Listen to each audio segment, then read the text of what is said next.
தாராபுரத்தில் Lister விடுதி இருக்கிறது. அதில் 40 குழந்தைகளுக்கு திருமண்டலத்திலிருந்து உணவு தொகை போகிறது. ஒரு குழந்தைக்கு 1000 ரூபாய், 40,000 ரூபாய். அந்த 40,000 ரூபாயில அங்கு 85 பிள்ளைகள் சாப்பிடுகிறார்கள்.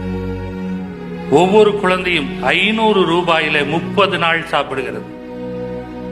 நீங்கள் 500 ரூபாய்க்கு ஒரு ஷாலை வாங்கிட்டு வந்து எனக்கு போடுகிற பொழுது அது நீங்கள் என்னை கனப்படுத்துவதாக நீங்கள் நினைக்கிறீர்கள்.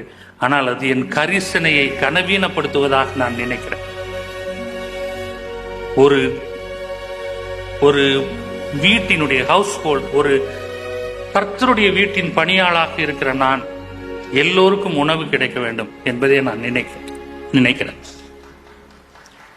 இன்றைக்கு மட்டும் இந்த ஷால் அனுமதிக்கப்படுகிறது.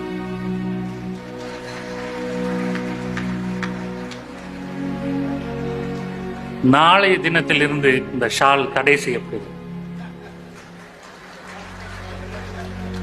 ஊர்வலம், மாலை, மேளம், பிளெக்ஸ், ஆரத்தி அனைத்தும் தடை செய்யப்படும்.